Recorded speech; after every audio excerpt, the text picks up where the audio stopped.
अस्सलाम वालेकुम दोस्तों, कैसे हैं आप लोग?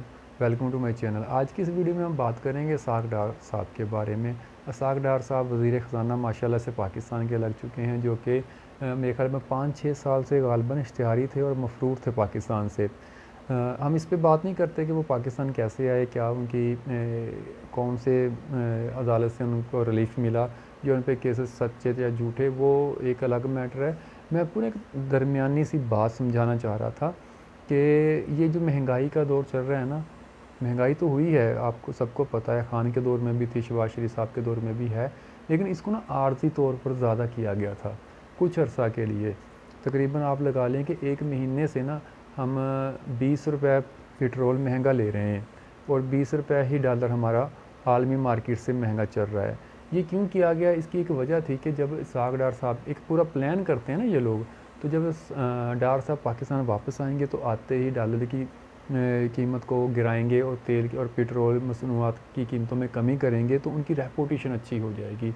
इसमाइल मुफ्ता साहब जो थे हमारे, वो बेचारे, उनको हीरो बना रखा था इन लोगों ने कि मुफ्ता साहब बड़ी मेहनत कर रहे हैं, पैकेज ले रहे हैं, IMF से पैकेज ले लिया, पाकिस्तान डिफ़ॉल्ट से बच गया, पाकिस्तान को पता नहीं अब कितने खरब डॉलर मिल जाएँगे। लेकिन उस बेचारे की 5-6 महीने की मेहनत इन्होंने 1 सेकंड में डार साहब के आने से ख़त्म कर दी। क्योंकि मुफ्ता साहब के दौर में तो डॉलर थम ही नहीं रहा था, डेली ऊपर जा रहा था, पेट्रोल की कीमतें ऊपर जा रही थी। वो सिर्फ़ इसलिए कि डार साहब जब आएँ तो यकदम कीमतें कम हो जाएँ। तो आप देखें कि जब डार साहब ने हलफ़ उठाया तो उन्होंने आलमी मार्केट में तेल की कीमतें ऑलरेडी कम है, पहले से कम है, लेकिन पाकिस्तान में कम नहीं हुई। लेकिन डार साहब ने आते ही ₹12 फ़ी लीटर तेल की कीमत कम कर दी। और भाई 1 महीने का हिसाब बताएँ, वो पैसे कहाँ गए? वो हमने अपनी जेबों से जो पे किए हैं आपको, वो पैसा किधर गया? या तो वो ख़ज़ाने में गया या फिर ज़ाती ख़ज़ाने में गया। इसी तरह डॉलर की कीमत में भी कमी अब डेली हो रही है। उसकी क्या वजह है, वो भी आप इस बात से समझ चुके होंगे।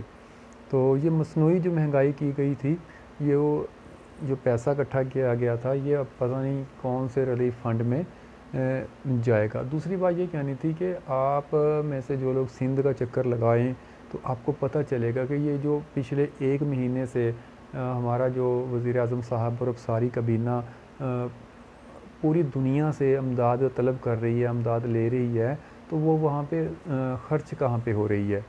सिंध में तो ऐसे हालात नहीं हैं, आप जाके देख लें, अभी भी वहाँ पे बहुत सारी जगहों पे बहुत सारा पानी खड़ा है और कोई रिलीफ़ नहीं है उस आवाम को।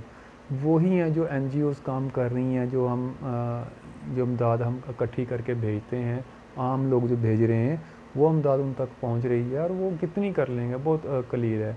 लेकिन जो बाहर से फंडिंग हो रही है, वो पता नहीं अगले सालात के लिए उन्होंने रखी हुई है कि अगले साल जब आएँगे तब करेंगे, या क्योंकि कुछ जब ये सलात वाली ख़बरें चल रही थी, तो ये ख़बर चली थी कि 5 साल पुरानी मच्छरदानियाँ सिंध के किसी गोदाम में पकड़ी गई थी, फिर वो बाहर निकाल कर तकसीम की गई। तो ये जो रिलीफ़ के पैसे या कोई भी फ़ंड की चीज़ें मिलती हैं, सँभाल के भी रखते हैं ताकि आने वाले टाइम में काम आएँगी इनके। आने वाले दौर में अगर कोई मुश्किल हालात होते हैं, फिर ये वो चीज़ें इस्तेमाल कर सकेंगे। लेकिन फ़िलहाल आप लोगों को भी सोचना चाहिए और इस हुकूमत को भी सोचना चाहिए कि जो उनके हालात चल रहे हैं, उनकी किस तरह से रिलीफ़ दिया जाए उनको। कम से कम जो इमदाद आ रही है, वो तो वहाँ तक पहुँचनी चाहिए ना। बाकी तो अल्लाह ताला करम करेंगे, वो अब अल्लाह ताला ही ये सारे नुकसानात पूरे कर सकते हैं। तो हम उम्मीद करते हैं कि आपको हमारी वीडियो पसंद